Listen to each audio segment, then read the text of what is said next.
Buongiorno.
test, test, test, test, test, test.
this video.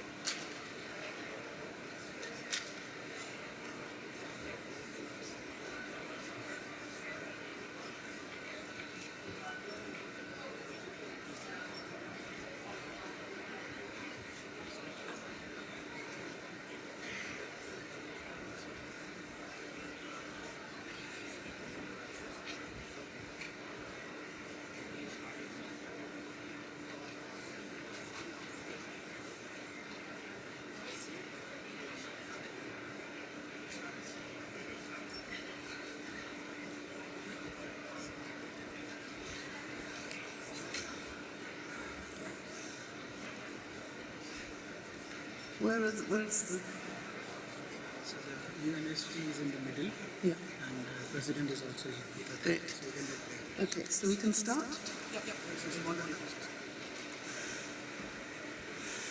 Good afternoon, Excellencies, distinguished guests, ladies and gentlemen. It is my pleasure to welcome you all to this important discussion on small island developing states who are particularly vulnerable to the adverse impacts of climate change. We have the privilege to hear from leaders of countries facing the most extreme impacts of climate change. It is my honor to open today's event with His Excellency Mr. Aliyev, the President of the Republic of Azerbaijan. He has overseen a transformation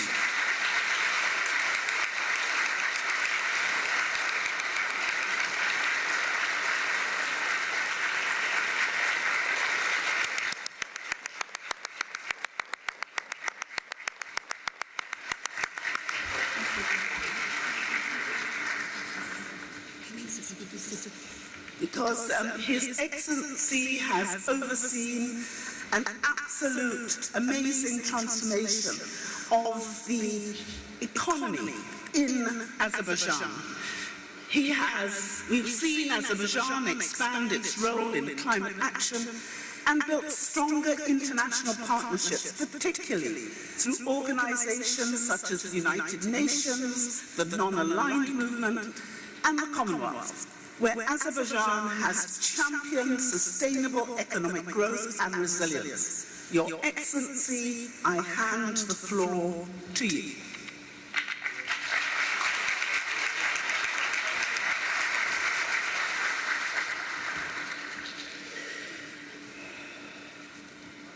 Distinguished Secretary General, distinguished heads of state and government, ladies and gentlemen, dear friends, I welcome all the participants of our summit. Since Azerbaijan became the fourth country of COP29, our relationship with small island developing states elevated to a new high level. The votes of seats must be heard on the global stage. I call on developed countries, especially with the colonial past, to provide tangible financial and technical support to small island states so that they can protect their countries from climate change complications. Climate change affects every country, including Azerbaijan. We see that year after year, Caspian Sea becomes more and more shallow. We see that there are less waters in our rivers, less snow in our mountains, and floods and heavy rains, which we have never experienced in the past, today unfortunately is a reality. So every country is affected, but for seeds it's existential threat. Azerbaijan is demonstrating its unwavering support to small island states. We have provided assistance to a number of disaster-prone countries in mitigating the impacts of hurricanes, earthquakes, and floods. We also supported water supply, food security, and restoration of cultural heritage projects. More than 10 small island states benefited from our educational grant program to study in universities in Azerbaijan. During our 4-year-long chairmanship in non-aligned movement, we provided financial and humanitarian assistance to more than 80 countries, including small island states, 20 of them. Addressing the challenges faced by those countries is at the center of Azerbaijan's efforts at COP29. The leaders from Bahamas, Tonga and Tuvalu visited Azerbaijan this May to discuss their vision of COP. The adopted Baku communique called for meaningful outcome of COP29 and underscored the importance of accessible climate finance. Serious progress was achieved on making operational the Lost and Damaged Fund in Baku this September. Now the process must be completed to deliver finance to countries in need, in particular small island states. This summer in Tonga, Azerbaijan signed a joint declaration with Commonwealth. We are providing a contribution of $10 million to support joint projects in Commonwealth's small island states. MOU with Commonwealth was also signed to use satellite data of the Space Agency of Azerbaijan, Azercosmos, for environmental monitoring and evaluation. Dear ladies and gentlemen, using this opportunity, I'd like to raise one of the important issues on the international agenda: neocolonialism and climate change. The so-called overseas territories of France and Netherlands, particularly in the Caribbean and Pacific, are among the most severely impacted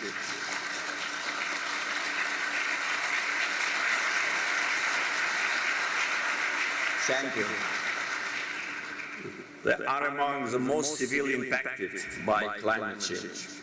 Rising sea level, extreme weather events, biodiversity loss create serious threats to these regions. The voices of these communities are often brutally suppressed by the regimes in their metropolis.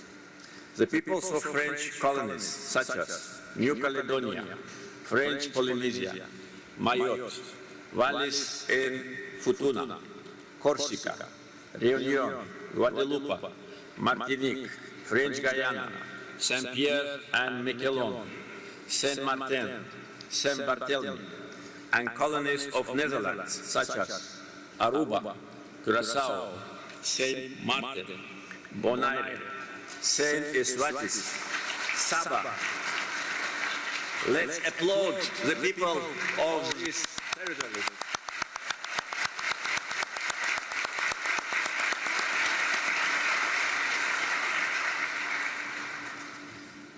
They are still suffering today in the 21st century from colonial rule.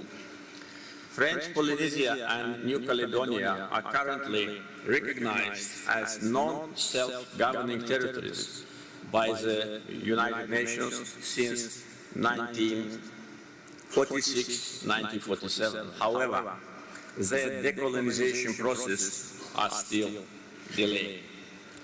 Between 1966 and 1996, French Polynesia faced serious environmental degradation due to 193 nuclear tests conducted by France. France is responsible for severe soil and water contamination and radiation there. Radiation level exceeded 4,900%. If we add here 17 nuclear tests conducted by France in Algeria during the years of occupation, we will see what damage this country made to the ecosystem of the planet. The list of France's crimes in their so-called overseas territories would not be complete if we do not mention the recent human rights violations by the regime. The regime of President Macron killed 13 and injured 169 people during this year's legitimate protests of Kanaks in New Caledonia. 1,700 people were arrested. During the protests in Martinique and Guadeloupe, also this year, 38 people were arrested. After all that, France was not denounced, neither by European Commission, nor by European Parliament, nor by Parliamentary Assembly of the Council of Europe. This is political hypocrisy. European Parliament and Parliament Assembly of the Council of Europe, these two institutions which became the symbols of political corruption, share responsibility with the government of President Macron for killings of innocent people. All political prisoners of France must be immediately liberated. But what else can we expect from European Parliament and Parliamentary Assembly of the Council of Europe if chief European diplomat Joseph Borrell calls Europe a garden and the rest of the world jungles? If we are jungles, then stay away from us and don't interfere into our affairs.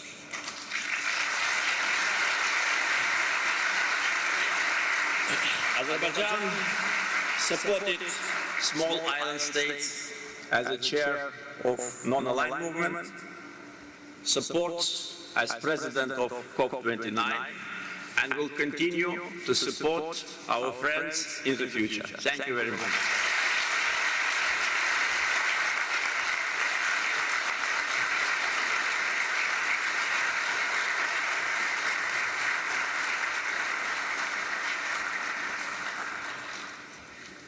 I now thank His Excellency, and we wish you and your team well for COP29. It's now my great pleasure to introduce my friend, His Excellency Antonio Guterres, the UN Secretary General.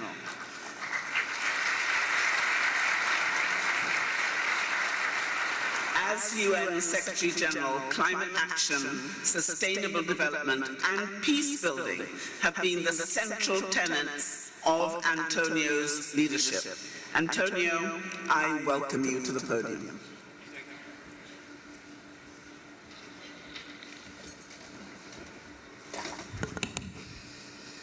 Excellencies, ladies and gentlemen, you have every right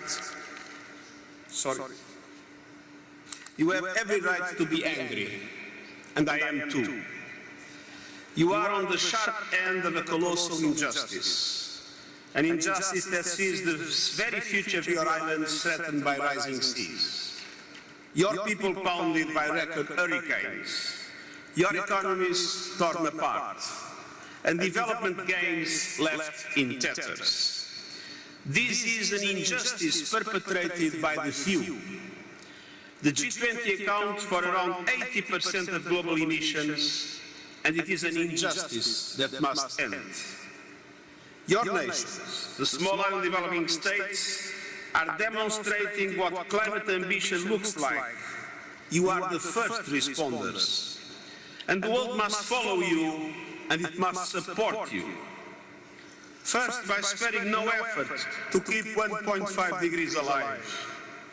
That means global emissions falling 9% a year to 2030, and they are still rising. It means phasing out fossil fuels fast and fairly, and delivering on the COP28 outcome. And it means every country putting forward new economy-wide national climate action plans or NDCs by COP30 that align with 1.5 degrees. The biggest emitters, the G20, must lead. And the United Nations is supporting countries to deliver through its Climate Promise initiative. Second, justice. You deserve support to deal with the crisis you have done next to nothing to create. And we must get serious about loss and damage. The amount initially pledged is equivalent to the combined annual salaries of the 10 most well-paid footballers in the world. As I said, we must be serious about loss and damage. We need significant contributions flowing to the loss and damage fund so it can have a meaningful impact, and namely a meaningful impact in cities that sometimes are devastated by climate change. And we also need a surge in funds for you to protect your people from climate impacts, which are growing in strength and frequency. Every one of you must have the chance to build resilience and to seize the benefits of adaptation to drive progress across the Sustainable Development Goals. Developed countries must honor their commitment to double adaptation finance to at least $40 billion a year by next year, and this is an important step to closing the adaptation finance gap. But it will not be enough. These measures can take us only so far. Ultimately, we need more fundamental reform, and so, third, finance. Your nations have faced the perfect storm of suffocating debt, high capital costs, rising prices, and COVID-19, which paralyzed many of your economies. The result, scant funds for climate action or broader sustainable development. The Pact for the Future, adopted by consensus in September in the General Assembly of the United Nations, made significant strides forward. It calls for reform of international financial architecture, including effective debt relief. It commits countries to advancing an SDG stimulus of $500 billion a year. And it asks multilateral development banks to look at ways to improve access to concessional finance for developing countries and to consider structural vulnerability, including through using the multidimensional vulnerability index. A middle-income country can have much need, an enormous need of concessional funding because of its level of vulnerability, and this cannot be forgotten. It is essential, so, that vulnerable middle-income countries can access funds. And we must push for implementation of these commitments starting here and now. And we need a new climate finance goal in COP29 that allows the mobilization of the trillions of dollars of finance developing countries need, with a significant increase in concessional public funds made now. That goal must provide clarity on how money will be mobilized, tap innovative sources such as levies on aviation, shipping or fossil fuel extraction, and include an accessibility, transparency and accountability framework to build confidence that funds will be delivered and available. And it must also include major capitalization boosts and reforms of multilateral development banks, including so they can leverage far more private finance at reasonable costs for the seed's needs. I trust that and will be fully supporting the Presidency to make sure that we have a successful COP29 with an ambitious new goal, finance goal, that can be at the same time taking into account the particular situation of small island developing states. And this COP and beyond, I urge you, use your moral authority to demand action, demand leadership, and demand justice. Time is of essence. Together, you are helping us move from anger to action. And together, I know we can win, and I thank you.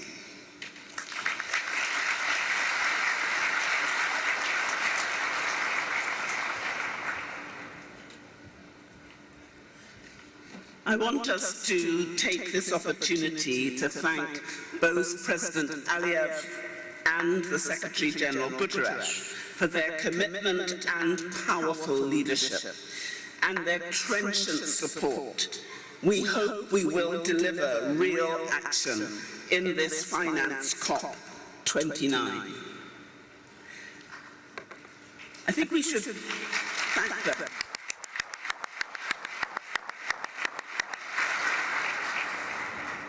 25 of the Commonwealth's 56 member countries are small island developing states, 2/3 of the global whole. They have exceptional qualities and remarkable potential. Yet, in a world which is bound by a tangled knot of global economic, environmental, and security challenges, they face exceptional challenges.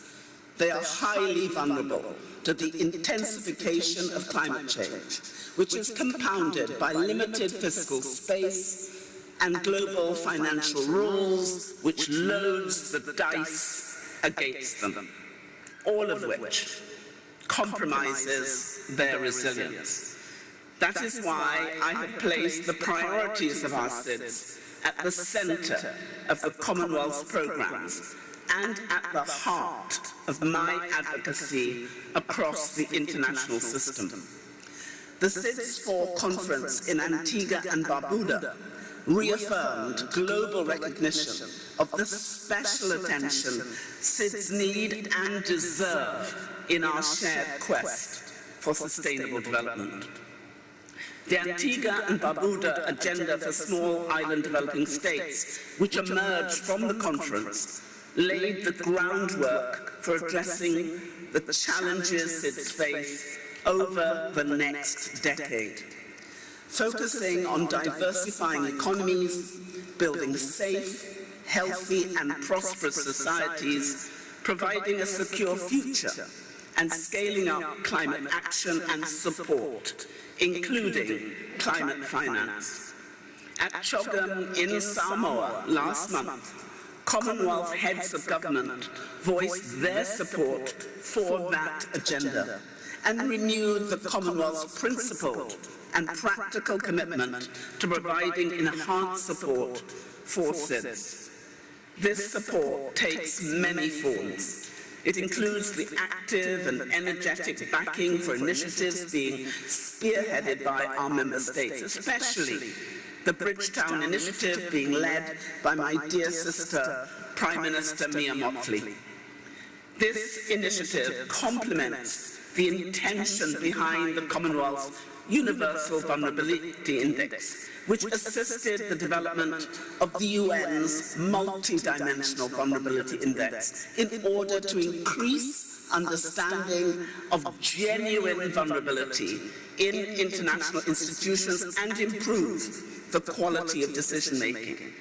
It also builds on long-established Commonwealth initiatives such as our Meridian program, which now manages a combined total of more than $4 trillion in public debt across 50 countries.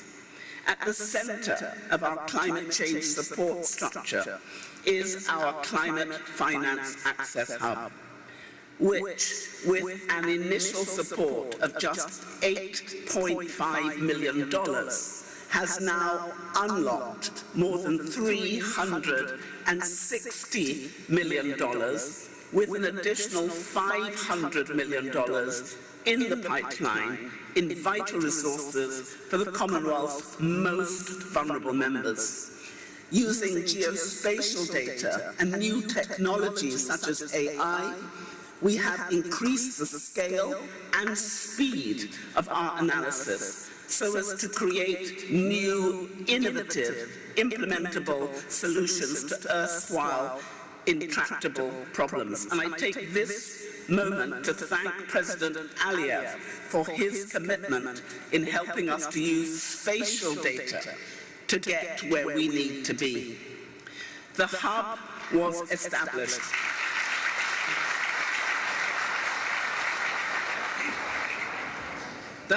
established in response to a dire need, because we all know that the current flows of climate finance are insufficient. And we know that despite contributing the least to climate change, our SIDS are grappling with a relentless assault from extreme weather, floods and temperatures causing widespread devastation. Here, at COP29, we must turn that tide. I am heartened by the Climate Finance Action Fund announced by the COP presidency. Our Climate Finance Access Hub stands ready as an established delivery mechanism to help the new fund unlock and distribute resources. I make this offer because our member states desperately need the climate finance promises which have been made to them through the Green Fund, through the Loss and Damage Fund, and so much more to be delivered. And because throughout my time as Secretary General, I have seen firsthand the difference that effective partnership can make. The challenges we face are real and serious. We can only overcome them by working together, pooling all of our commitment, all of our capacity, and all of our expertise, and all of our innovative spirit to turn the best ideas into action at scale. In achieving these goals, we must use the technologies available to us, including digital technologies for low carbon and climate resilient development, and the role of AI in accelerating climate action at scale and speed. And our most vulnerable nations cannot afford to wait any longer. Climate finance is not a luxury. It is a lifeline. It is, as Antonio said yesterday, not charity. It is justice. If it does not now flow, and flow soon, then for some, there may not be a future left to save. So this time, at this COP, there can be no gap between what we say and what we do. Solidarity has been a guiding principle of my tenure as Commonwealth Secretary General, and we will never shrink from the responsibility to stand shoulder to shoulder with our member states. So, as we work together to support our SIDS and fight for the highest levels of urgency and action on climate change, I offer the Commonwealth's hand in friendship and partnership, because together we can build a more resilient, sustainable, and just world, and we must. We now will move on to our first set of speakers today. In this Finance COP, we look forward to increasing mitigation ambition in countries, updated national determined contributions, the NCDs, and enhance the adaptive capacity of SIDS to respond to climate change. Now, to facilitate this, while centering the needs and priorities of SIDS under the new climate finance goals, it is imperative to hold credibly each of us accountable. And I'm now going to invite His Excellency Mr. Mukhtar Babayev, the President of COP29, known for his environmental advocacy. My dear friend represents Azerbaijan's efforts to combat climate change through renewable energy, waste management, and sustainable development. Mr. Mukhtar Babayev's COP29 President, the floor is now yours.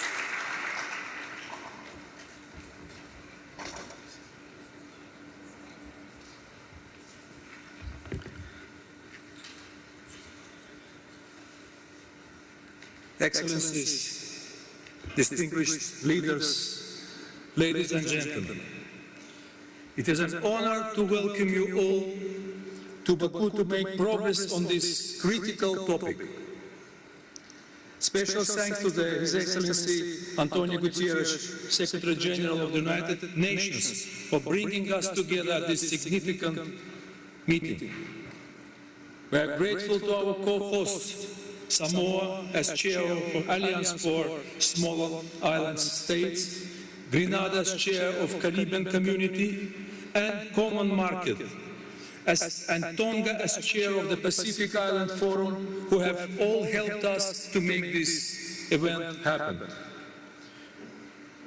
Under the guidance and leadership of the President of Azerbaijan, His Excellency Mr. Ilham Aliyev, COP29 presidency has been determined to make this an accessible conference that supports your participation and elevates your voices to the highest levels.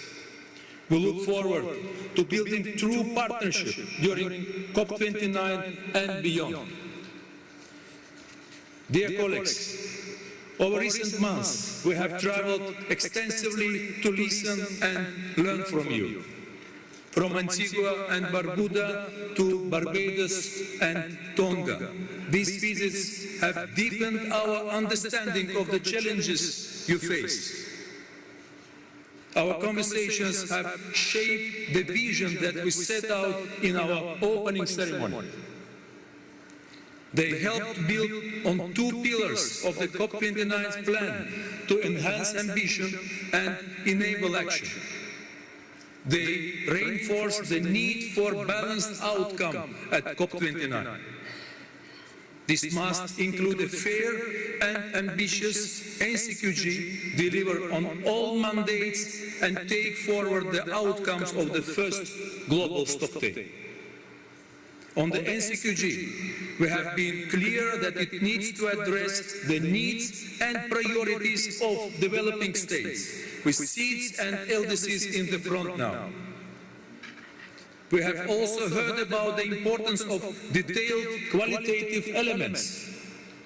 To deliver on our top negotiating priority, we have repeatedly brought parties together to build agreement, and we have already seen progress on access futures.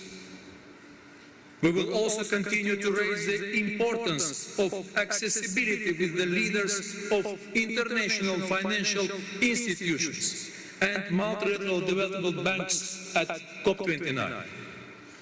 Dear colleagues, it is essential to fix the imbalance in funding, as lack of support for adaptation leaves those of the front lines unprotected.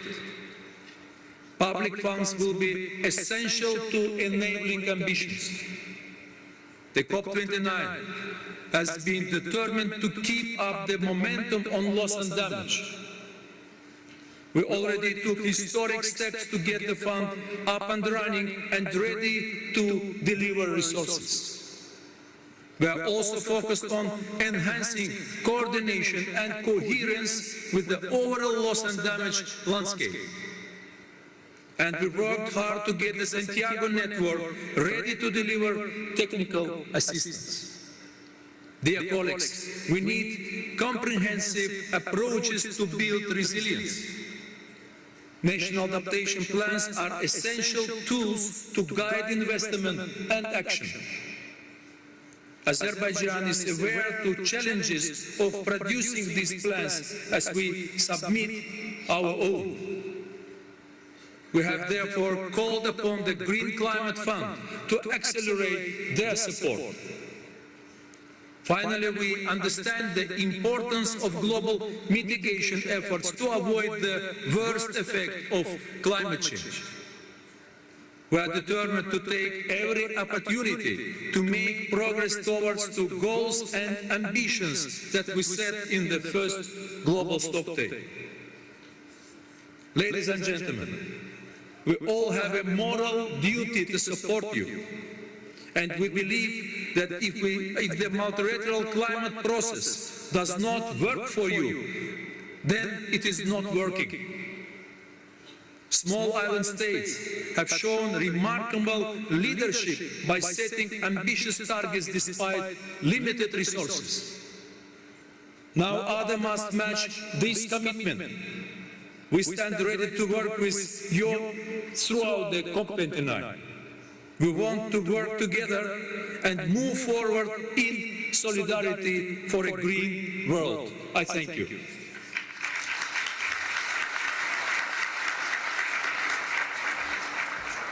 I really want to thank my dear friend Mukhtar for that very warm introduction, but may I now invite the first panel to come and join us, please. Can I invite the Minister Cedric Schuckster, the Minister for Natural Resources, Environment and Lands of Samoa, who is OASIS's chair. May I also invite the President of the Maldives, together with the President of the Republic of Marshall Islands, my dear friend, the Prime Minister of Tonga, who is the Pacific Island Forum Chair, and last but by no means least, the Prime Minister of Grenada and Chair of the Caribbean Community, His Excellency Prime Minister Dickon Mitchell.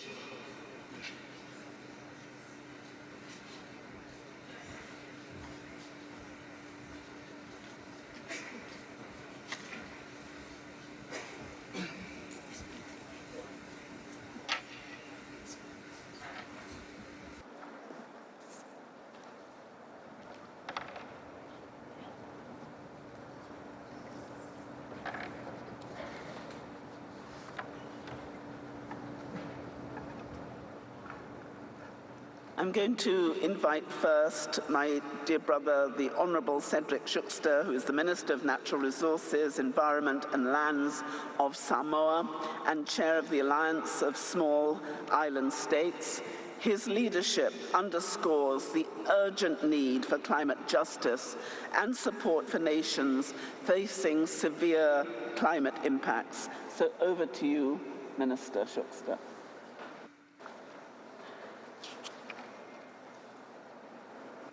Thank you.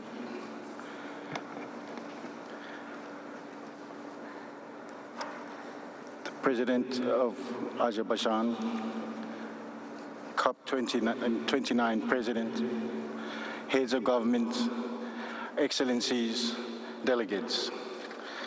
I want to first thank the COP29 presidency for this initiative and particular attention given to SIDS and recognition of our unique challenges. Thank you for your warm hospitality shown to all our delegates here in Baku. Mr. President, the special needs and circumstances of SIDS were recognized at the Rio Conference in 1992 and were reaffirmed at the last SIDS conference in Antigua and Barbuda earlier this year in June. They are also reflected in Article 9 of the Paris Agreement, which recognizes our capacity constraints in accessing climate finance. The Antigua and Barbuda Agenda for Small Island Developing States is only the latest international agreement that operationalizes the special needs and circumstances of SIDS. Climate change is a phenomenon that is impacting all of us today. 2024 broke many worrisome records. We have seen many extreme weather events all around the world, from record-breaking heat globally. June and August 2024 were the hottest on record globally. July 2024 set the new record for the daily global average temperature. Hurricane Beryl was the first major storm of the 2024 Atlantic season and set multiple records. Extreme rainfalls caused catastrophic flooding and loss of lives in some parts of the world, while droughts are worsening in others. The winter maximum for Antarctic sea ice was the second lowest on record. As this normal is settling in, the very survival of our most vulnerable countries with the least responsibility in the climate crisis has ceased to be a distant prospect. The irreversible damage from climate change impacts are already being felt by SIDS. They must be addressed with a keen sense of urgency. For AOSIS, 1.5 is not just an abstract number. It has deep implications for the complete loss of our nations, our culture, and our identity.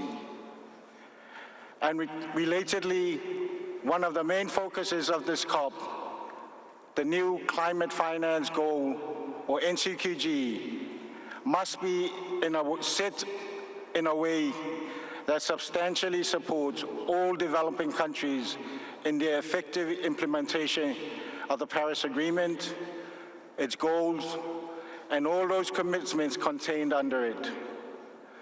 That said, SIDS and LDC, within that broader group of developing countries, were promised special accommodation in Article 9 of the Paris Agreement. AOSIS is here at this COP to see them operationalize. And for clarity, a simple references or recognition for SIDS and LDC special circumstances will not suffice. In the NCQG, there needs to be tailored and specific measures for both our groups for the scaled-up provision of finance and enhanced access. One of those measures includes the adoption of a respective minimum allocation floors for SIDS of at least USD 39 billion per year, and for LDCs, at least 220 billion per year, within the provision goals of the NCQG. So no matter the overall number agreed at the quantum of the NCQG, SIDS require the agreement of these minimum allocation floors, as these minimum allocation floors represent a commitment to predictable and accessible climate finance for adaptation and loss and damage response in a financial system that is designed for us. Our small economies, limited resources, and our geographic remoteness must be fully addressed within NCQG design and implementation. Agreement to a goal that fails to recognize the special case of SIDS would contradict the Conventions and Paris Agreement provisions. Turning now to ambitions. As leaders, we need to show and sustain the political will required to act now. AOSIS commends the Troika leadership in advancing Mission 1.5 and urges continued and intensified efforts to accelerate the successful implementation of the first global stocktake outcome, including all the elements of the energy package. In Dubai, the UAE consensus reaffirmed that as a global community, we are not meeting our climate obligation. But the GST's outcome also provides a pathway to course correct by transitioning away from fossil fuel dependence and outlines what energy transformations must happen in this decisive decade to keep the 1.5 target within reach.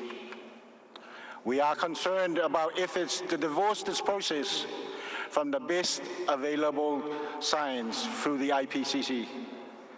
The success of the Paris Agreement ambition mechanism established through the GST process is highly dependent on access to the latest science from the IPCC reports. We rely on the presidency to ensure that there is a clear message from this COP to the IPCC to accept the invitation from the GST1 outcome, ensure that their reporting cycle is aligned with the GST.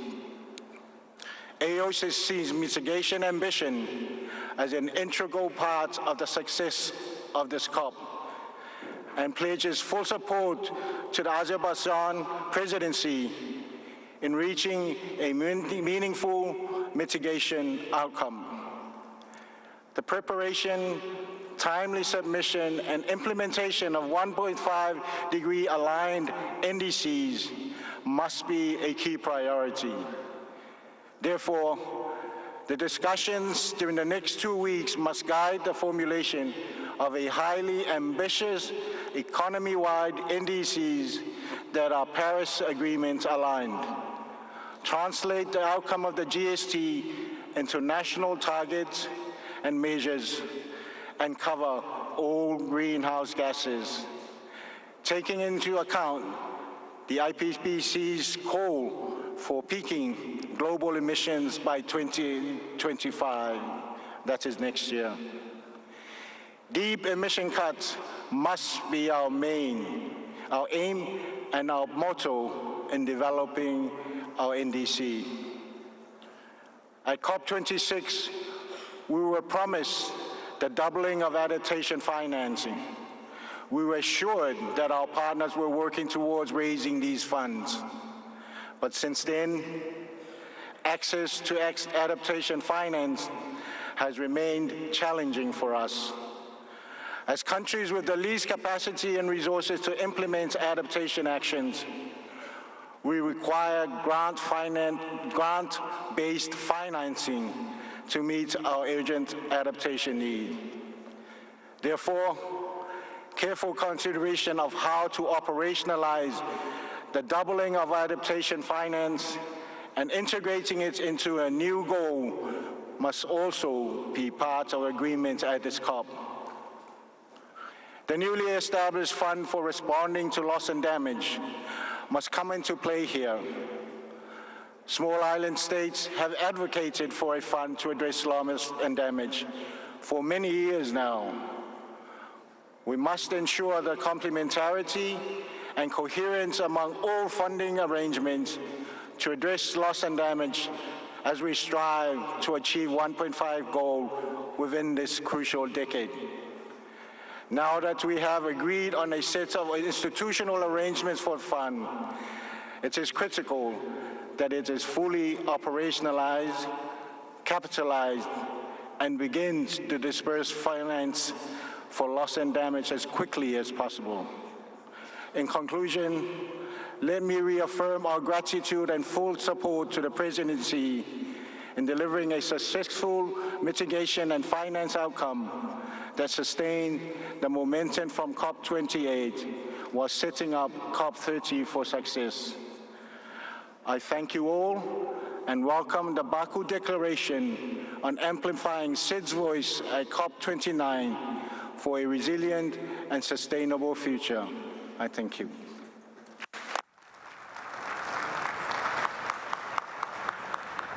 Thank you, Minister. We look forward to Samoa and OASIS's leadership in getting a strong agreement here in Baku. I now turn to His Excellency, the President of Maldives, who brings such focused perspective on climate adaptation and environmental protection. Maldives is at the front line of climate vulnerability, and His Excellency has emphasized the need for resilient infrastructure, carbon reduction, and sustainable tourism. Mr. President, the floor is yours. Thank you. Excellencies, ladies and gentlemen, Assalamu alaikum and a very good afternoon to you all. We are gathered here today, united as a family of small island nations with a voice that continues to rise above the waves of the oceans. We are gathered here not with distant predictions, but with the weight of the present reality. For us, climate change is not an abstraction. It is a force that erodes years of development gains, pulling us back to square one in mere minutes. The theme for this year's COP, In Solidarity for a Green World, demands more than solidarity. It demands transformation. For the Maldives, economic diversification is the way forward. We are transforming our economy by expanding port services and special economic zones and establishing our first development bank. We are transforming urban development by investing in a green eco-city, Prasmale, a lasting solution to our housing crisis and a hub for economic prosperity. Environment and climate resilient features will be put at the forefront. State-of-the-art and greener transportation and energy systems will fuel its economy. We are transforming our electricity production by investing in renewables. Our new energy policy and roadmap, with an estimated investment of over $1.5 billion, underscores our dedication to move towards a low-carbon economy. Excellencies, just a few months ago, we adopted the Antigua and Barbuda Agenda for Seeds, or the ABAS, the next 10 years plan that sets out our collective ambitions. But ambitions without finance are merely aspirations. The current financial architecture fails to meet our urgent needs. Therefore, I call for 3 immediate actions. First, the UN system, MDBs, and IFIs, and the private sector must unite in coordinated support for seeds. Forging partnerships can mitigate risks and make seeds more attractive for investments. Second, we need new innovative financial solutions. Our vulnerability is not captured through our measure of income. I propose debt forgiveness that is linked to climate resilience milestones. This would reward resilience efforts and redefine creditworthiness. We are spending more in debt repayment than towards climate action. We are facing high borrowing costs linked to conventional credit rating methodologies. A change is much needed. Third, COP29 must deliver 2 crucial outcomes: a robust new collective quantified goal on climate finance that reflects our real needs. While we have now adopted the new operational standards under Article 6.4 of the Paris Agreement, we must conclude discussions on the international carbon market mechanism that learn from Kyoto's lessons and maintain environmental integrity. These carbon markets must be more than trading mechanisms. They must be bridges to technology transfer and sustainable development, especially for seeds. Excellencies, seeds being at the forefront of climate change have been advocating for climate action for decades. We are now at the 29th session of COP. We have heard lots of calls to action, lots of promises made. It is time now for us seeds to unite in solidarity and demand that words and promises be transformed into real, tangible action. I thank you.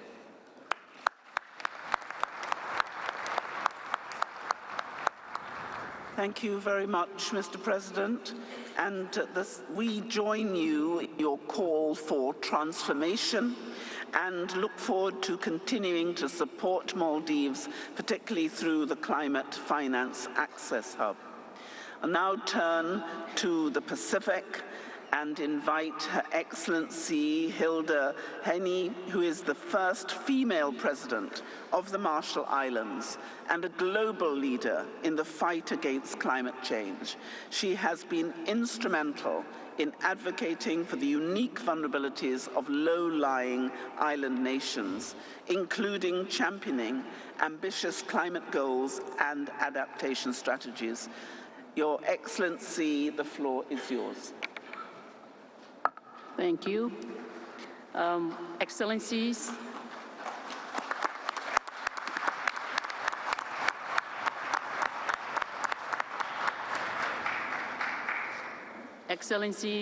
friends and colleagues, ladies and gentlemen, I bring you warm greetings of Yahweh from the Marshall Islands. Our atolls rise only a few meters above sea level, which makes climate change the most profound threat we face. Only urgent collective action can stop this profound threat from becoming overwhelming. Now is the time to drive that global action forward. Excellencies, the world is not on track to keep 1.5 alive. As the last COP before new nationally determined contributions are delivered, it is essential that this conference sets out clear expectations for the delivery of ambitious emission reduction commitments early next year. The global stocktake set the path. It is essential that all parties take all of the GST outcomes into account in setting their new NDCs. That includes specifying how they are implementing the commitments from Dubai, especially the transition away from fossil fuels. All major emitters must deliver NDCs that are economy-wide, cover all gases and sectors, and contain absolute reduction targets. These messages must be clear to the world. We strongly support the presidency in drafting a cover decision to make sure that they are. The Marshall Islands is also committed to helping land a high ambition outcome on the new collective quantified goal. We must find the trillions needed to address climate change, to drive the clean energy transition, to adapt to impacts, and to address the loss and damage we are already experiencing. The Marshall Islands launched our National Adaptation Plan at COP29. It sets out the blueprint for our culture and society to survive the climate impacts, including sea level rise, that are already inevitable. It charts a clear path forward, but it will cost billions to implement. $9 billion just to elevate 2 major urban centers, $35 billion for all of the hard infrastructure required to adapt to sea level rise. These are staggering numbers for a country our size. The new collective quantified goal must give us hope that we will secure them. That means a central focus on grant-based finance, particularly for adaptation and loss and damage. It means fully addressing the long-standing access challenges that cities face, including through a minimum allocation floor. And it means addressing the stark inequalities of our current financial system, including costs of capital and debt burdens that hold developing countries back from achieving their ambitious climate goals. Excellencies, we know that the sums required globally are in the trillions, but we also know that trillions have been found before. And recently, for example, in responding to the COVID crisis. And like the COVID response, we know that these investments are not just worthwhile, they are far more cost-effective than the alternative, an unlivable planet. We must all pull together, therefore, in the name of global solidarity, to deliver an ambitious new collective quantified goal. We can make our lives much easier if we are willing to stand up to the fossil fuel industry and make it clear that they will not get another cent in subsidies, and that any finance that supports them will never be counted towards the new goal. Excellencies, I have traveled far to be here. I have done so because I continue to believe that the Paris Agreement holds the key to my country's future and to our planet's survival. But since faith is wavering, too many times our voices have been pushed to the margins. We are therefore grateful to our hosts for convening this gathering. I urge you to continue to ensure our ministers and negotiators are centrally involved all the way through this conference. We are the ones on the front lines of climate change. We have developed global and local solutions. What remains is for the world to heed our leadership. Kumoltada, thank you.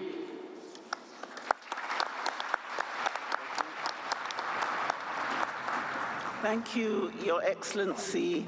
Your advocacy on environmental justice and climate resilience is an inspiration to us, but also to the young leaders who will be listening to us today, and we really thank you for that.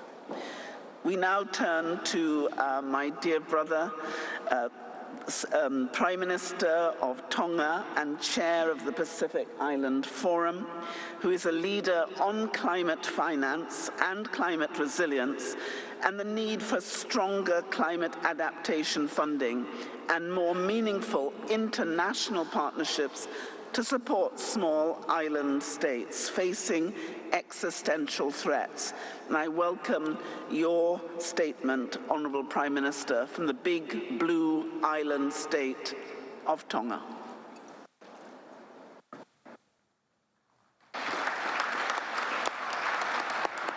President of the Republic of Azerbaijan, COP29 President, Secretary General of the Commonwealth Secretariat, Excellencies, ladies and gentlemen, warm greetings from the Pacific, the Blue Continent. It is a pleasure to be here, and I want to express my deepest gratitude to the government and the people of Azerbaijan for their assistance and outstanding hospitality towards me, my team, and all its delegates who traveled here. I would also like to offer my heartfelt congratulations, Mr. President, on taking the helm of this global platform. Achieving consensus among representatives from over 190 countries is a difficult task, particularly when dealing with vital issues. The Pacific faces challenges that go beyond mere importance. They directly impact life and death. Mr. President, I had the pleasure of hosting you in my country, Tonga, during the margin of the 53rd Pacific Forum Leaders Meeting. It was an opportunity to showcase the realities we face as a small island developing state, and to highlight the urgent existential threat posed by climate change to our island nations. The severe and irreversible threats posed by climate change-related sea level rise will disproportionately impact the lives, the livelihoods, food security, ecosystem, and well-being of the people of the Blue Continent. As the UN Secretary General has so aptly stated, we are in the final countdown to limit global temperature rise to 1.5 degrees Celsius, and time is not on our side. To address this urgent crisis, we, as Pacific small island developing states, have taken decisive action We have established key declarations. For example, the 2023 Declaration on the Continuity of Statehood and Protection of Persons amid sea level rise, and the 2021 Declaration on Preserving Maritime Zones against Climate Impacts. We have also developed and endorsed Pacific Regional Framework on Climate Mobility and introduced a framework for resilient development in the Pacific. The latter is the world's first regional framework linking climate change and disaster risk. I'm currently the chair of the Pacific Island Forum, a forum with 18 member countries, each with unique challenges and strengths. Our unity is essential in navigating the complexity of climate change and ensuring our collective interests are prioritized. This is particularly important as we discuss ambitious and meaningful climate action. We must move forward together in a way that benefits all our member states. Some of the small island developing states are absent from COP29 as a protest against inaction on critical climate change action.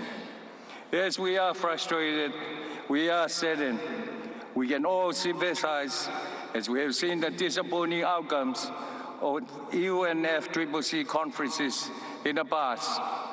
However, we also understand without our presence, those with different views may shape outcomes that do not serve our interests. With the able leadership of COP29 presidency, we can unite and ensure that the outcomes of COP29 align with our priorities, including the new nationally determined contribution and the new collective quantified goal for climate finance, which must prioritize keeping the global temperature rise within 1.5 degrees Celsius. I would like to take this opportunity to thank all of you, our SID family, for your passion and commitment, also shown by the many late nights you have endured and will continue to go through to ensure our interests are well served. I also want to thank COP29 presidency for organizing this summit. We are ready to provide support as needed to ensure the COP29 outcomes reflect our priorities. In conclusion, I commend the leadership of Antigua and Barbuda, leading to the new 10-year program of action for small island developing states, DIAPAS. Samoa as chair of AOSIS, Vanuatu as chair of Pacific SIDS, and Grenada for chair of the Caribbean Community for their unwavering commitment to small island developing states. Thank you once again, Mr. President, for this opportunity. We are ready to support your presidency and ensure that COP29 delivers a meaningful outcome for all. I thank you.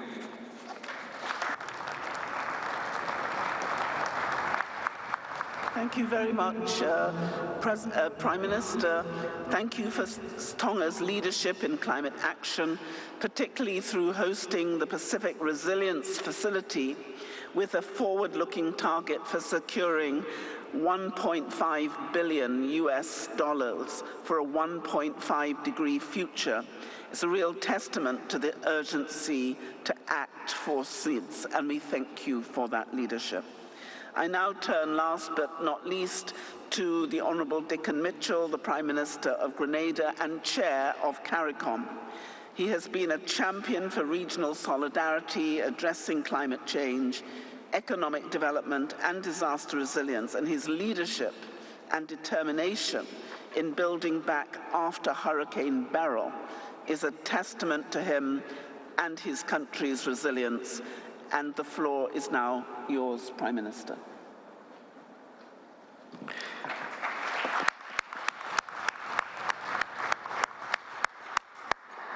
Thank you. President of Azerbaijan, COP President, UN Secretary General, Secretary General of the Commonwealth, distinguished heads of state and government, esteemed delegates, ladies and gentlemen, good afternoon. First, I want to start by thanking the President, government, and people of Azerbaijan for the tremendous warmth, hospitality, and excellent arrangements made in supporting SIDS at this COP29. The support of Azerbaijan has ensured that many of the SIDS nations are here today, and we therefore put on record our sincere appreciation and gratitude for the support in making this COP accessible to SIDS.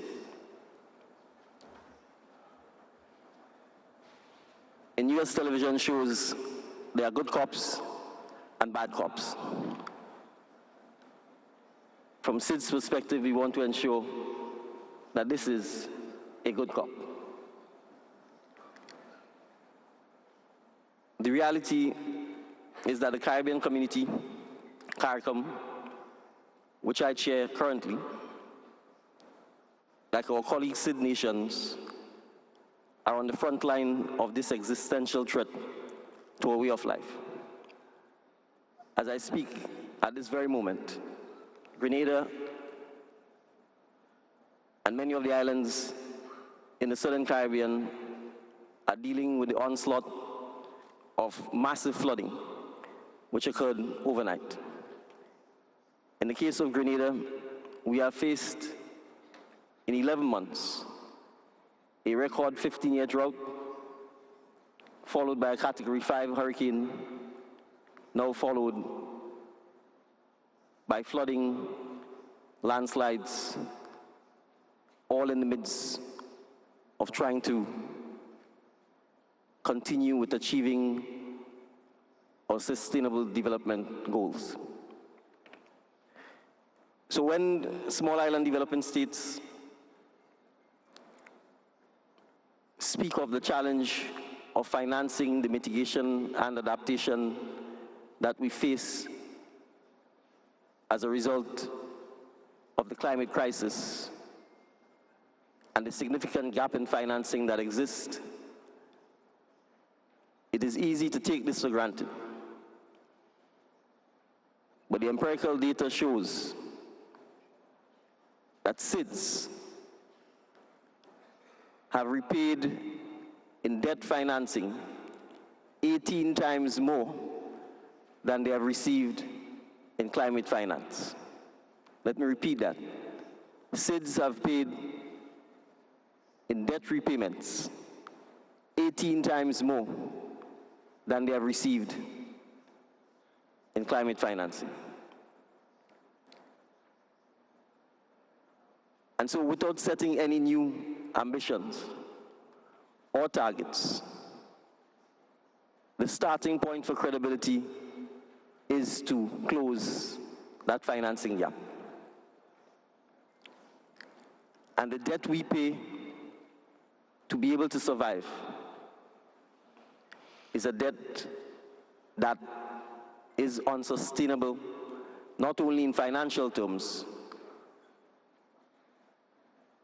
but in livelihoods, in lives, and the very civilization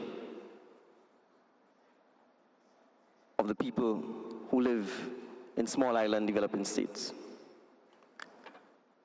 And so the partnership that has to be actualized is one that requires us to speak in ordinary language. The average citizen of SIDS don't care to hear about words like operationalize the loss and fund damage. They want to hear that the loss and damage fund has money in it, that the money is accessible, that the loss and damage fund is for SIDS, that it's located in a SIDS nation, that it's controlled by the SIDS nation, and that it is to be used for compensation for the actual loss and damage we suffer year in, year out. Not a loan, not a discretionary grant, but an obligation that has arisen as a result of the loss and damage we are suffering from the actions of others. And that is the partnership that SIDS seek, and that is the partnership that we are here at this good COP29 to achieve. So I want to emphasize that SIDS are already doing all that they can do to build financial resilience.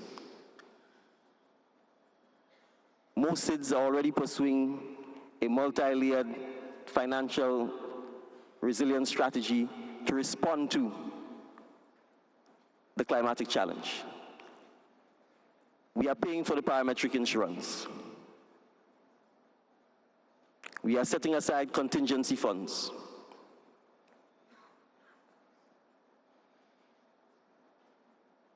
We are building savings into our national budgets. We have insisted on debt suspension clauses so that we can divert funds away from debt repayment and into emergency responses.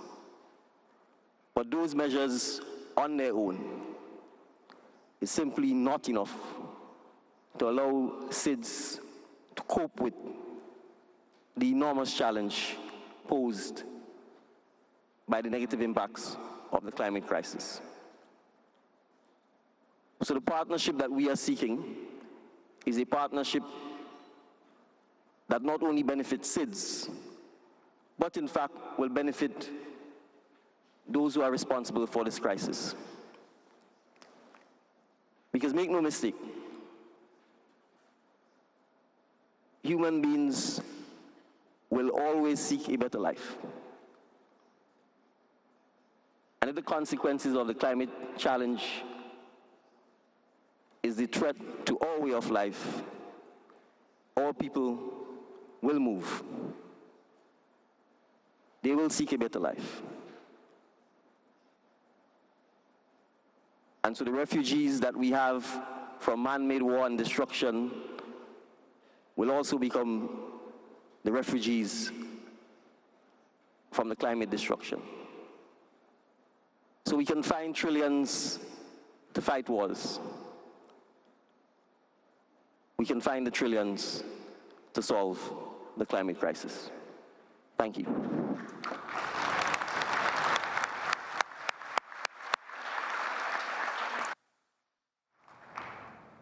Thank you, Prime Minister, for underscoring that SIDS pay back 18 times more than they borrow, and that this has to be changed, and we must find the money to support our members so that they can not only survive, but thrive.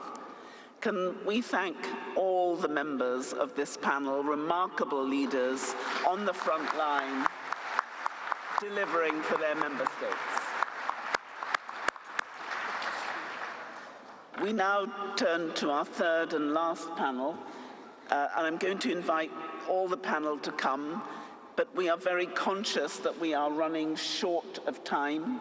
So can I ask each of the following speakers as they come to the podium, please, to shorten your statements so we can have short, pithy statements which will get us back on track.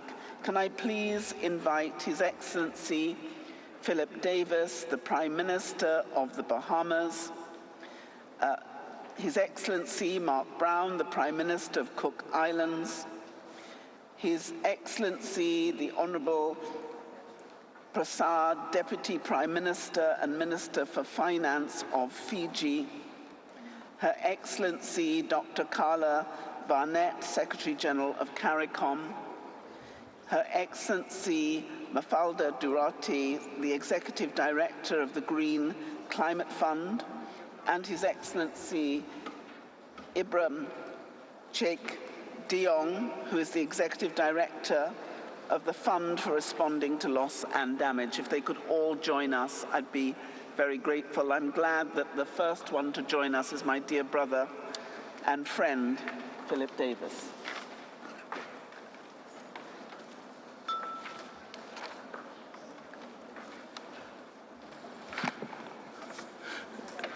Thank you very much. Accepting the protocol that has been established, I start by pointing out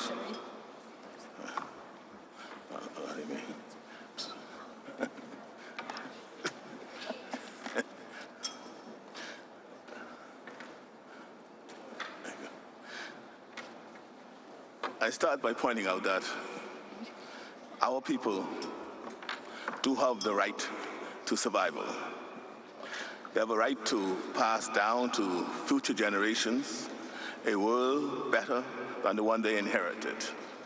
And yet, this most basic right, this right to life, to hope, to continuity, hangs by a thread.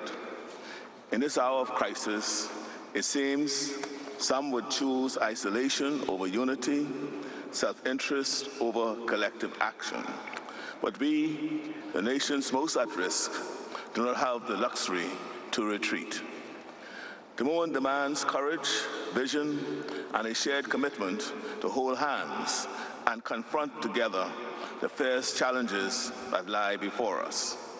The evidence is stark. This year alone, we have witnessed heat waves, droughts, floods, hurricanes, and fires, each event a part of a global pattern. Yet still, there are those who look at these signs as if they are isolated moments, coincidences of bad weather, rather than the planet's unmistakable call for action. These are not mere coincidences of nature. They are warnings, the Earth's way of showing us the high cost of inaction. Every storm, every fire, every flood cries out that time is running out, and yet some choose to look the other way. The disasters are not the product of fate, but of choices. Colleagues, I ask you, as I ask myself, what kind of legacy do we wish to leave? Will it be one of solutions or of regret? The path forward is not complicated. It is simply inconvenient for some. The next round of nationally determined contributions in 2025 is a moment that cannot be wasted. Current commitments are insufficient to keep us within a 1.5 degrees Celsius future. They will instead lead us to a world well beyond 2 degrees Celsius, a world in which SIDS may no longer exist. Mitigation efforts in SIDS will not shift global emissions. They hold immense value, but they hold immense value for us. The implications for our economies, our people, and our ecosystems are severe. Hard-won development gains are being undermined as schools, hospitals, housing, roads, and bridges, much of it is constructed with significant multilateral loans, are destroyed before they are even fully paid for. The costs of these catastrophes are growing exponentially and diverting resources away from investment in long-term sustainable development. We are confronting the stark injustices of a crisis we did not create, a crisis we cannot avert on our own, even if we do everything we can to limit emissions. Most CARICOM member states lack the fiscal space to mobilize the resources needed to recover from worsening impacts of climate change. How can we close the recovery financing gap when a single hurricane can cause damage that amounts to multiples of GDP, as we have seen happen in our region? Access to concessional financing remains out of reach for many of our countries because of outdated eligibility rules based on GDP per capita. Even as we have reached agreement at the United Nations on a multi-dimensional vulnerability index, we have yet to see international financial institutions commit to its use. Grants for adaptation take too long to access and are insufficient to meet the scale of our climate-resilient development needs. We implore bilateral and multilateral partners to scale up resources for adaptation and loss and damage, and to ensure that SIDS can access these funds at scale, quickly, without excessive and costly bureaucracy, and in the form of grants. Justice demands this. It is unconscionable that small island developing states should bear the brunt of a crisis climate that we did not and are not contributing to. As I was reminded by my chairman of CARICOM, Prime Minister Mitchell of Grenada, SIDS have spent 18 times more in debt repayments than they have received in climate finance. The annual cost of damages from disasters is equal to an average of up to 8% of the entire GDP of SIDS, without considering the growing need for adaptation or the mounting toll of loss and damage. Justice demands that the polluter should pay, not those who bear the burden of the pollution. Adaptation funding must be prioritized. I will call for 70% of climate finance to be directed to adaptation for SIDS. This is not a request, but a necessity. Adaptation is our right to prepare and to protect. Furthermore, the Loss and Damage Fund must become a tool of immediate relief, not a maze of red tape.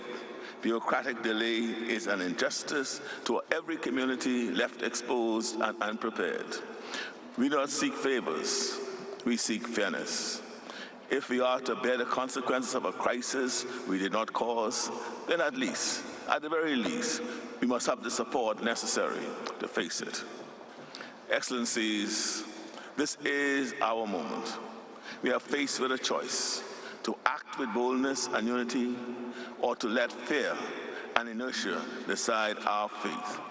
Let us not be remembered as those who turned away in the hour of need, but as those who came together, who held hands across borders, and who fought for a world that honors the right to survival. Thank you.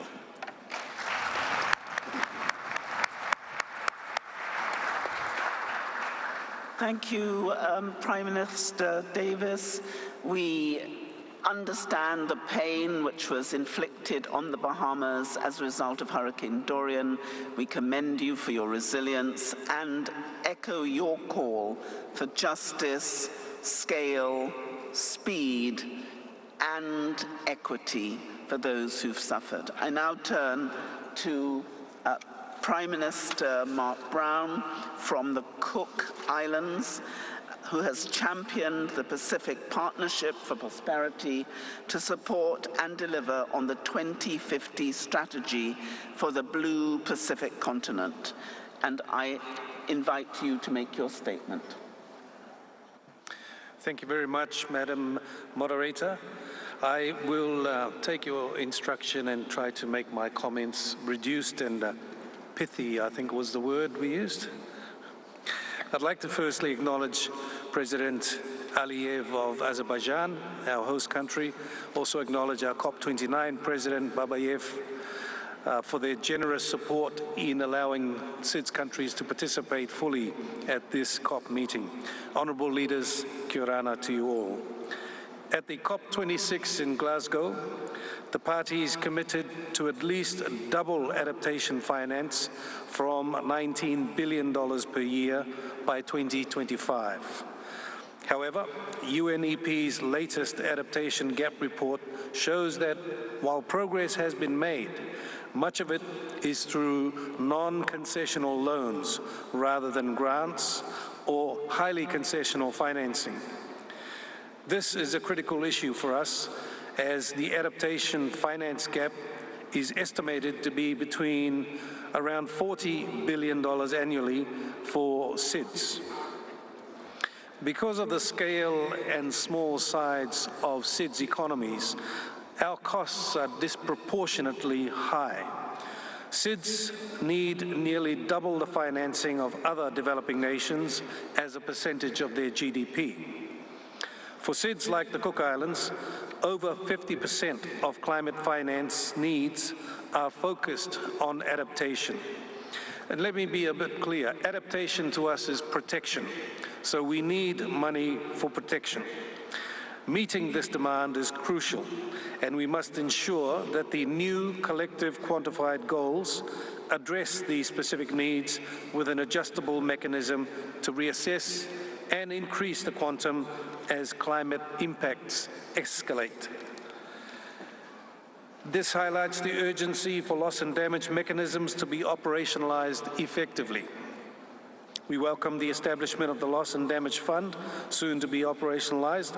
However, this fund must be capitalized at a scale sufficient to meet our needs, with estimates suggesting that future needs may reach trillions. Ensuring an adequate level of funding is critical for addressing escalating climate-related losses. Given our high vulnerability and special circumstances, SIDS require a guaranteed minimum allocation from the Loss and Damage Fund, ideally in the range of 50%, to ensure our loss and damage needs are prioritized. In conclusion, we are here in beautiful Azerbaijan to set the scene for a longer-term goal at home, and our home is on the other side of the planet. But it's to set the goal for our people, our environment, that intergenerationally know that addressing climate change now builds the capital into the future for our resilience, and I look forward to amplifying our SIDS voice with and through the SIDS Declaration. Thank you, Madam.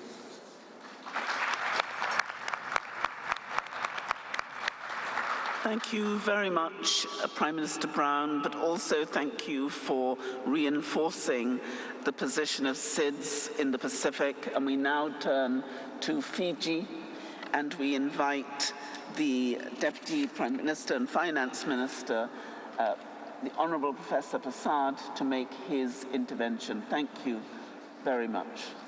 Thank you, Secretary General, Excellencies, fellow ministers and fellow SIDS leaders.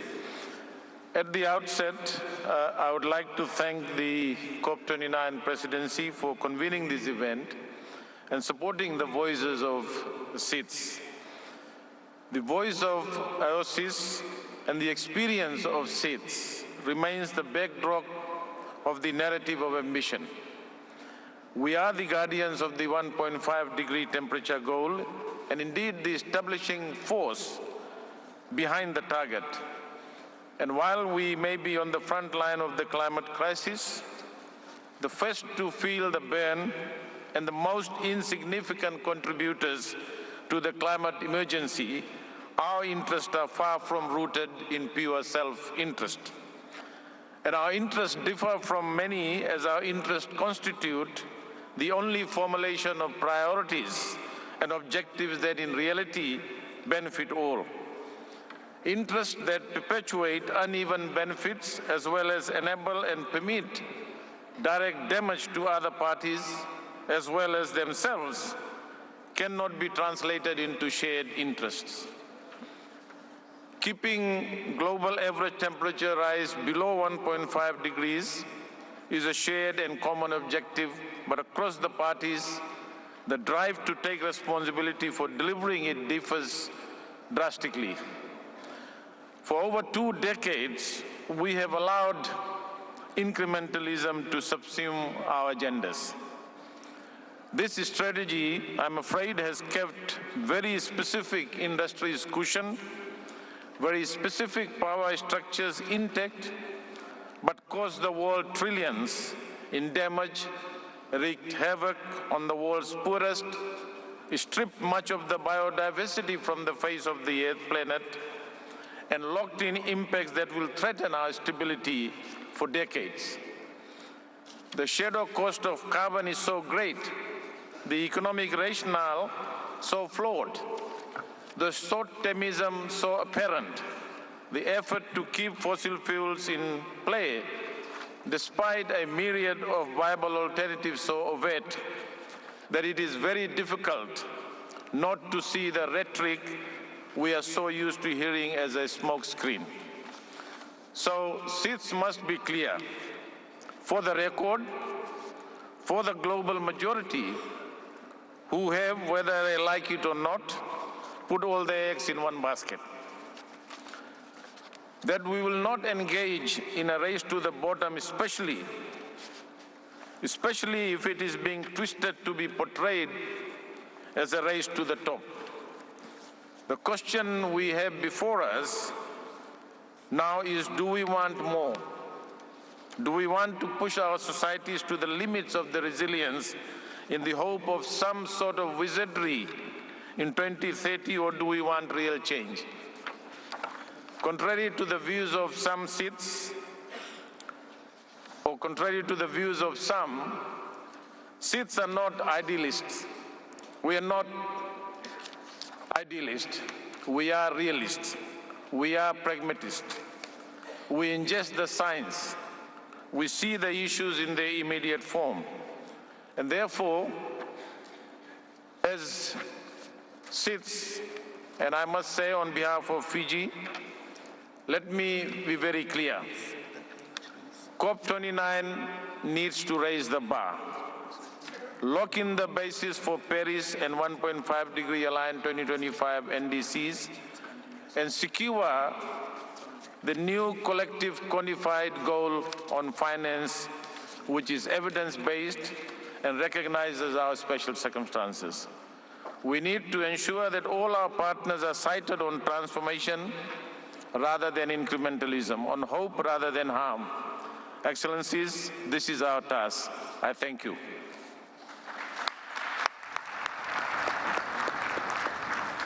Thank you so much, Deputy Prime Minister, particularly in relation to the role I know you play as Finance Minister.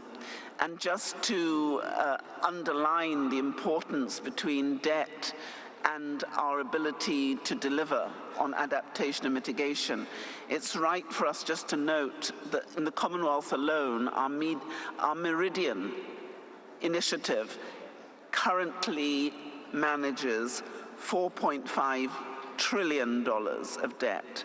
And there is a direct correlation between that heavy burden of debt and that which has been occasioned by climate disasters. So we now turn to the agencies who have assisted us in delivering that change. And I turn first to Dr. Carla Barnett as Secretary General of CARICOM, who leads the regional effort on sustainable development, climate resilience, and integration. As a regional stakeholder, I want to ask Secretary General Barnett what she believes the role of technology, particularly given the recent developments in AI, for enhanced climate action are. So over to you, Secretary General, my dear sister.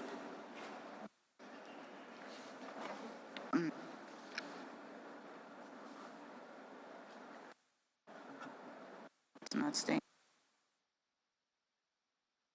This one? Okay.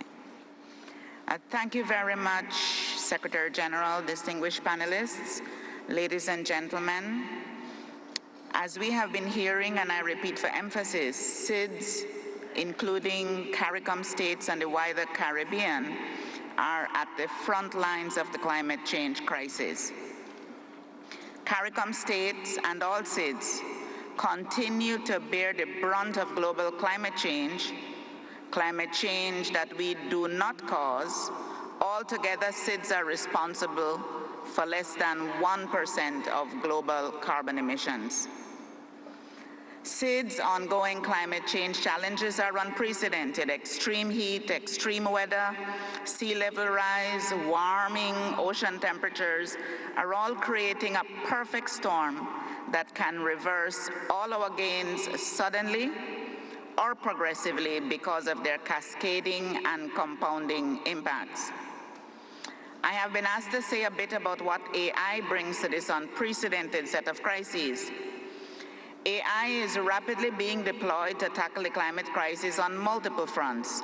It's enhancing our ability to predict and prepare for extreme weather events like hurricanes, wildfires, by analyzing massive climate data sets. AI can help monitor and protect ecosystems by tracking things like shoreline change, loss of territory, and deforestation with unprecedented speed and accuracy. AI accelerates climate research by analyzing complex data, making timely analyses and policy development possible at levels previously unattainable. However, it is crucial to develop and use AI responsibly. We know the mischief that AI can be programmed to do. We have already been fighting misinformation and climate skepticism. A strategy to counter this climate misinformation may be timely.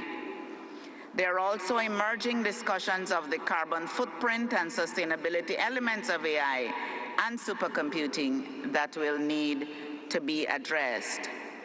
Within CARICOM, we have been developing our ICT for Development policy and program, including the creation of a regional AI policy to consider its role in sustainability and climate action. But the riddle that has to be solved with a much greater sense of urgency is the access to finance on affordable and appropriate terms to make it possible to do all we need to do to build resilience to climate change, including deployment of AI. What is true is that the longer the G20, who are responsible for 80% of global emissions, the longer they take to reduce these emissions that are at the core of the climate crisis, the larger the amount of funding necessary to address the impact of climate change on all of us, but especially SIDS, who, as I said, are responsible for less than 1% of emissions. And SIDS need real finance. We welcome the commitment made at COP26 to double climate adaptation finance by 2025. But we have to underscore the importance of its materialization and operationalization. Same can be said for the Loss and Damage Fund. We urge that the board, together with the newly appointed ED, moves swiftly to put in place the necessary arrangements to ensure the fund is fit for purpose for SIDS and can deploy resources as soon as 2025. Resources are urgently necessary, simply and directly, in amounts commensurate with actual needs. We already know there's a significant finance gap for keeping global warming below 1.5. Further, SIDS receive only 2% of the global public finance, which is not even evenly spread across SIDS. The picture worsens when considering the debt of SIDS. According to the World Bank, over a third of SIDS have relatively high public debt ratios, with 14 being assessed as high risk for sovereign debt distress. Not only are we paying for the climate crisis, we are also committing future generations to debt because of lack of international support. So this COP must deliver a finance climate goal that is credible and consequential for 1.5. SIDS do not have the luxury of time. We must ensure that we solve the problem of access to resources to address our vulnerabilities. We cannot ease up on our insistence that those countries responsible for the emissions that cause climate change take effective action to reduce their emissions. And as we move ahead, we ask the UN system to evaluate the effectiveness of this process and whether it is delivering to those of us who are on the front lines. Thank you very much.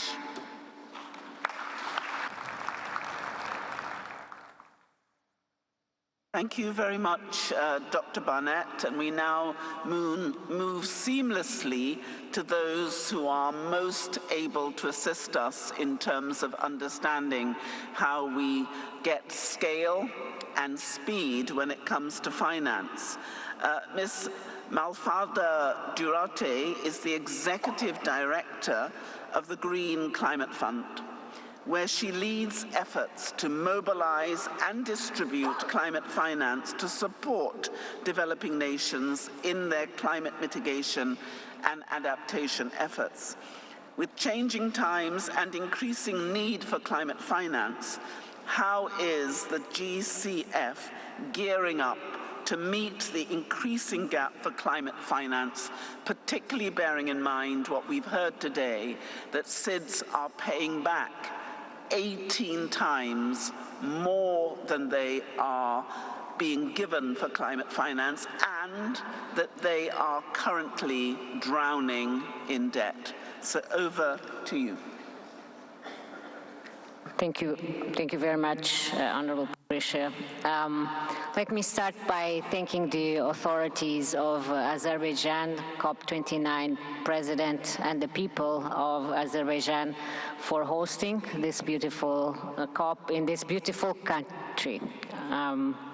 Thank you very much. I would also like to thank SIDS. You have been doing a service to us all, not just to your nations, by championing ambitious climate action. We know, and the science keeps telling us consistently, that the expected impacts will be worse than foreseen before. We know that last year GHG emissions increased by 1.3%, which is higher average than in the last decade. And this should be quite concerning to us all. Let me say that SIDS are a priority for the Green Climate Fund.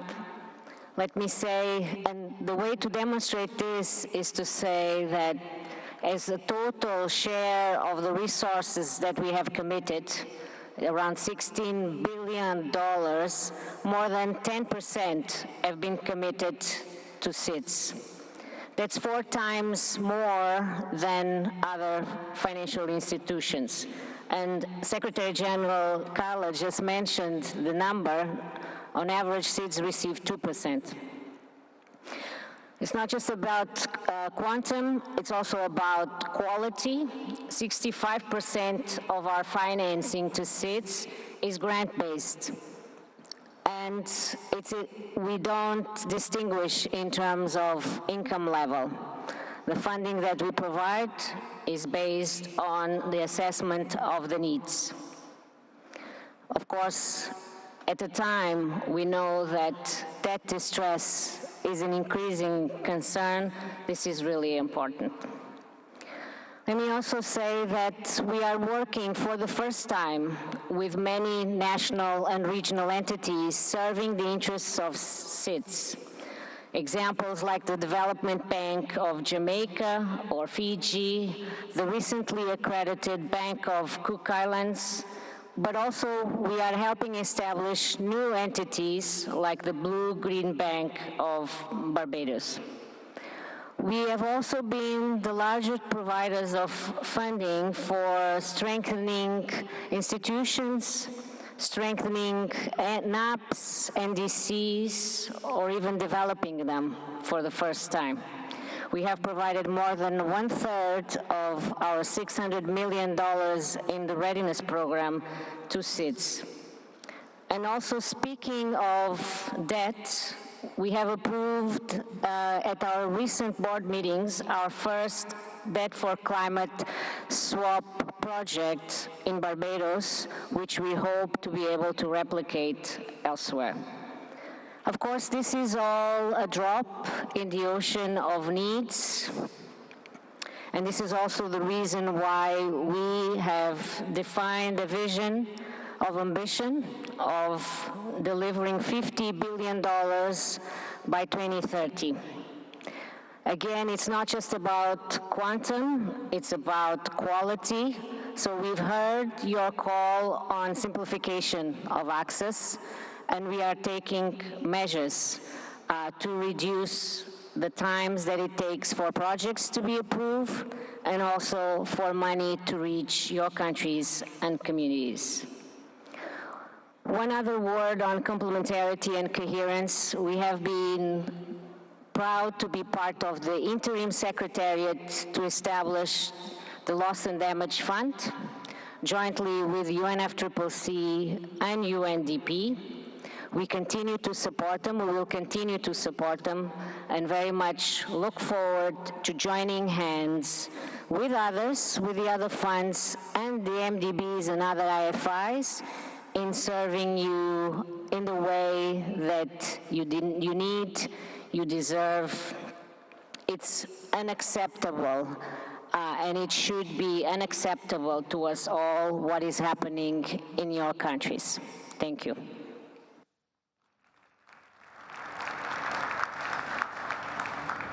Can I take this opportunity on behalf of all of us to thank Mafalda for her trenchant work. I think all of us have felt the passion and the frustration, and just to reassure her that we are with her as we urge her to fly higher, further, and to gather more money.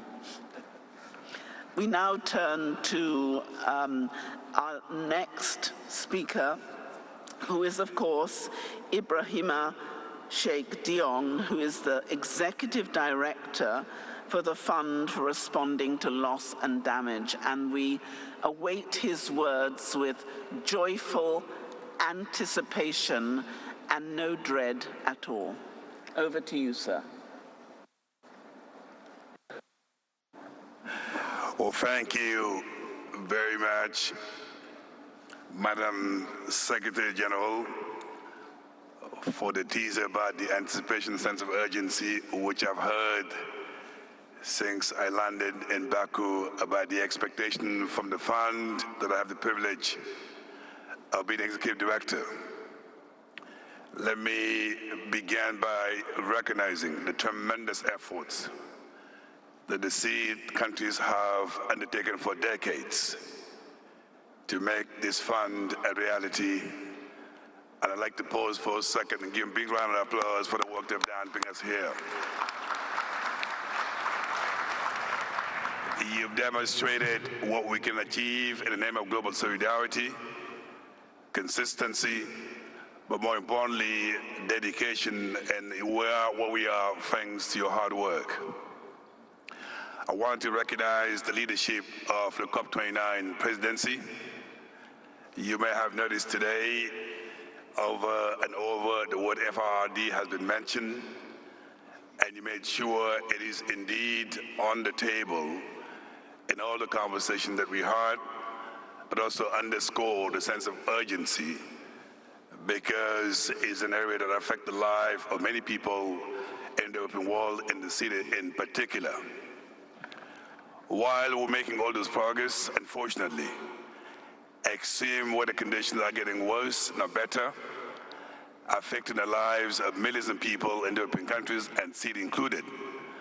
And that itself should also determine why we need to underscore the importance of rapid response so we can bring the solutions that can actually improve the lives of many people who are affected by extreme weather conditions. It is also thanks to the leadership of Azerbaijan on COP29 presidency, we began to get actually some new pledges made here in Baku. To address the question that many have raised in the past intervention, let me make 2 points. One is the commitment of the board in addressing your concerns, and then second, the commitment that I'm prepared to make here as Executive Director to be part of the solution. Number one, you know by now we have the pledge of $700 million, and as of yesterday, we got about $720 million. We need to move swiftly in making sure we turn those pledges into actual funding, and that is an effort that needs to be done very quickly so we can have resources that we can begin actually to make the funding requires in the seeds and other countries as well. I think second, it's been said by many people who spoke before me, the needs to address loss and damage is in the billions. Why we appreciate and the support being provided so far in the billions that I just mentioned, in the millions, it is important that we need to capitalize the fund as quickly as possible in anticipation of the demand we've seen in all the developing countries. And I have no doubt, under your leadership and your support and your advocacy, we'll continue to make the case why the capitalization needs to happen and happen swiftly. Third, the board of the fund is extremely committed at making sure that we come up with the access modalities as quickly as possible and making access easy, nimble, and flexible and fair to make sure at least we can begin to address the needs of the country we're supposed to be supporting. And that will take into account the lessons learned for previous funds, but more importantly, building on what Mafalda has said earlier, and complementarity and coordination, and make sure we can actually speed up access for the countries who actually need the funding. Forward, the fund also is acknowledging the importance of building actually ownership in our response in the countries we're supposed to support. So we're looking forward also in building the capacities to make sure the accessibility is easier. But more importantly, we're also looking at the ways in which, in developing national loss and damage strategies and plan, whereby our intervention is fully aligned with the policies, the commitment, and the vision of the country we're supposed to support, so at least we can come up with sustainable solutions. Last but not least, the fund also recognizes we're not actually alone in addressing loss and damage. And that is why my colleague to my right, Mafalda, and I have decided to join forces to making sure, as we engage with countries, we pull our resources together so we can actually be part of the solutions. Let me finish by saying what I'm prepared to do as executive directors. I may be on the job only for 1 week, and that is probably too early to make any commitment or statement, but I can tell you this. I came from Senegal in West Africa. I grew up seeing women being challenged, like having access to water. I grew up seeing poverty in the countries where I came from. I am absolutely mindful that what we do has a human face, and everything that we do should be geared about making a difference in the lives of people who are affected every single day by drought, tropical cyclone, and flood, and that's what motivates me as executive director, and making sure that we provide the support needed and provide them swiftly so that we can be part of the solutions. Second, as executive director, I know for us to be successful, we have to be transparent, we have to be inclusive, we have to listen. And I'm prepared as executive director in listening to all the countries that are affected by climate change and making sure we can actually tailor-make those response in supporting the countries. Last but not least, our board, under their leadership, believe that the only way we can be successful by using at the bottom-up approach so that we can be part of the solution and be demand-driven and not supply-driven.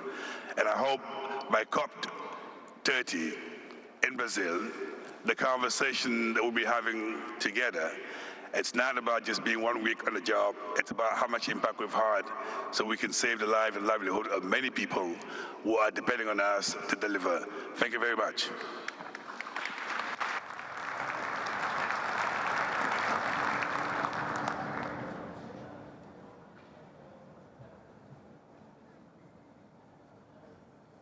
Will be willing you to succeed and will be walking with you in partnership.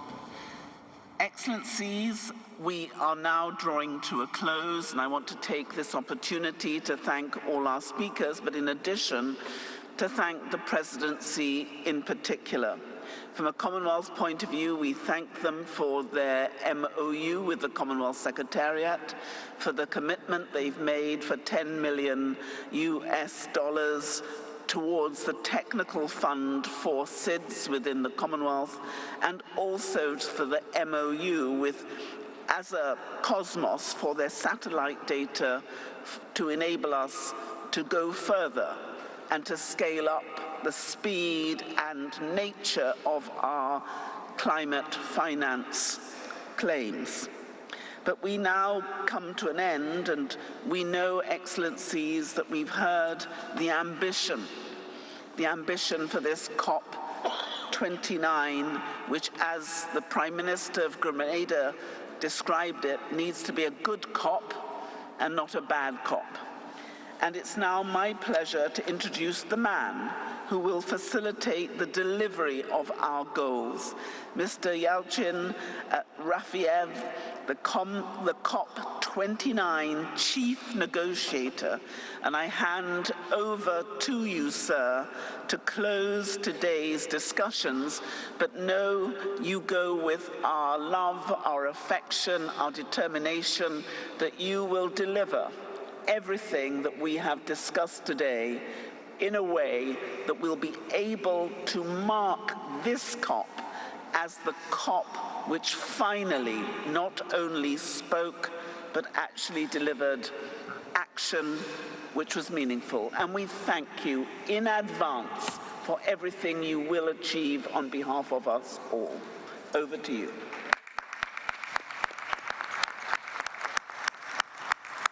Thank you. Thank you, Madam Secretary General, and thank you for your and Commonwealth Secretariat's consistent support to the COP29 presidency. Excellencies, distinguished guests, ladies and gentlemen, let me take this opportunity to thank you all for your active participation and the insightful conversations we had during today's deliberations. I would like to extend my sincere gratitude to all the speakers and contributors today. We are delighted to have hosted this Leaders' Summit of the Small Island Developing States on climate change, along with Samoa, Chair of the Alliance of Small Island States, Grenada, Chair of the Caribbean Community, and Tonga, Chair of the Pacific Islands Forum. Small island states are at the front lines of the climate change. The island communities have been facing the disproportionate impacts of climate change while contributing less than 1% of the greenhouse gas emissions globally.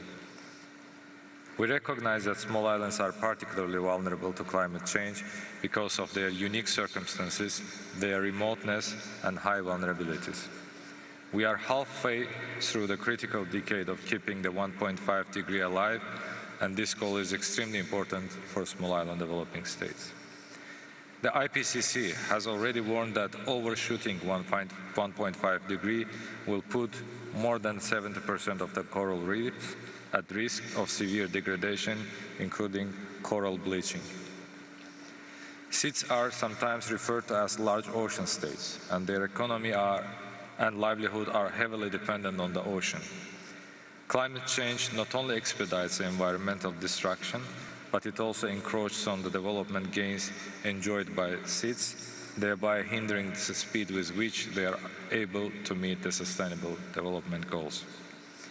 Furthermore, in order to deal with the climate change, we have heard loud and clear that SIDS need urgent adaptation interventions, which are costly and need concessional financing. In the context of constrained fiscal spaces, this sets back SIDS' aspirations for their development and their ability to strengthen resilience.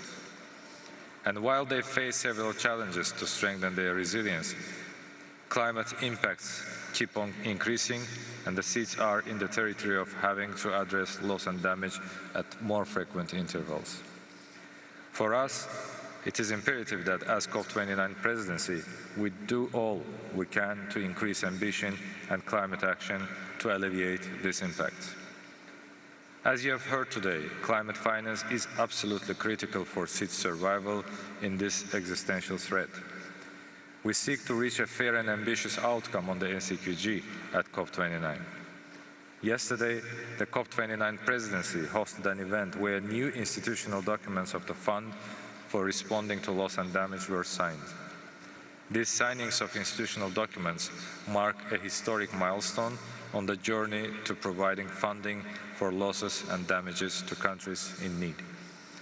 At the same time, we also need to work on our collective capacities and identify and facilitate the exchange of technology to cope with the new realities.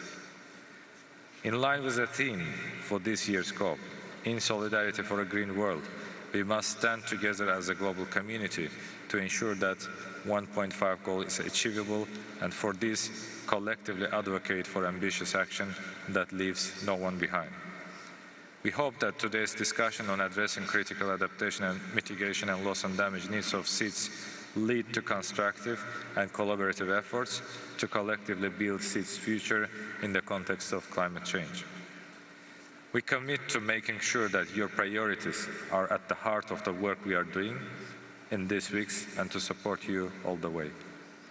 Distinguished guests, I'm pleased to inform you that today Azerbaijan as a COP29 presidency and the government of the independent state of Samoa acting as the chair of the Alliance of Small Island States adopt Baku Declaration on amplifying SEED's voice at COP29 for a resilient and sustainable future as an outcome of this Leaders' Summit.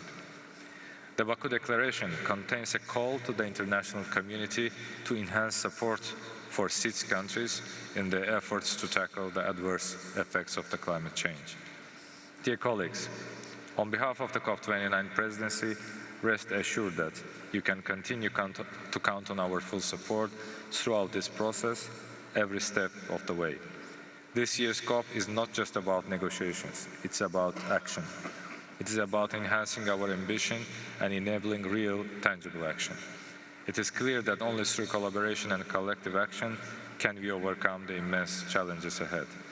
We must act with urgency and in solidarity to build a green, resilient and sustainable future. Thank you all once again for your participation.